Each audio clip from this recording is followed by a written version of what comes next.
अक्षय तृतीया की कथा। अक्षय तृतीया की एक कथा के अनुसार प्राचीन काल में एक धर्मदास नामक वैश्य था। धर्मदास अपने परिवार के साथ एक छोटे से गांव में रहता था। वह बहुत ही गरीब था। वह हमेशा अपने परिवार के भरण पोषण के लिए चिंतित रहता था। उसके परिवार में कई सदस्य थे।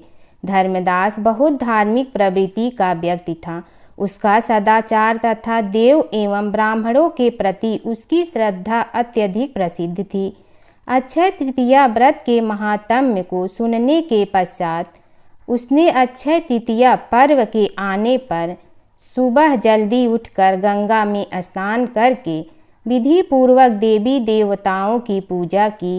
व्रत के दिन सामर्थ्य अनुसार जल से भरे घड़े, पंखे, जौ, सत्तू, चावल, नमक, गेहूँ, गुड़, घी, दही, सोना तथा वस्त्र आदि वस्तुएं भगवान के चरणों में रखकर ब्राह्मणों को अर्पित की।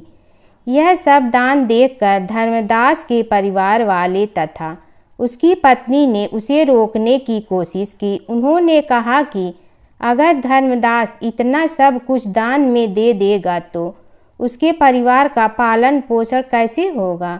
फिर भी धर्मदास अपने दान और पुण्य कर्म से विचलित नहीं हुआ और उसने ब्राह्मणों को कई प्रकार का दान दिया।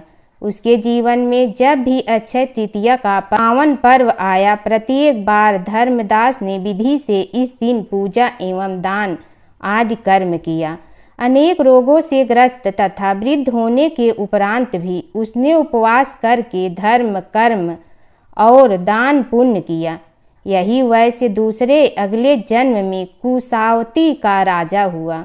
मान्यता है कि अक्षय तृतीया के दिन किए गए दान पुण्य व पूजन के कारण वह अपने अगले जन्म में बहुत धनी एवं प्रतापी राजा बना। वह इतना धनी और प्रतापी राजा था कि त्रिदेव तक उसके दरबार में अक्षय तृतीया के दिन ब्राह्मण का वेश धारण करके उसने महायज्ञ में शामिल होते थे। अपनी श्रद्धा और भक्ति का उसे कभी घमंड नहीं हुआ। वह प्रतापी राजा महान एवं वैभवशाली होने के बावजूद भी धर्म मार्ग से कभी विचलित नहीं हुआ। माना जाता है कि यही राजा आगे के जन्मों में भारत के प्रसिद्ध सम्राट चंद्रगुप्त के रूप में पैदा हुए थे। जैसे भगवान ने धर्मदास पर अपनी कृपा की, वैसे ही जो भी व्यक्ति इस अक्षय तृतीया की कथा का महत्व सुनता है और विधि विधान से पूजा एवं दान आदि करता है, उसे अक्षय पुण्य एवं यश की प्राप्ति होती है।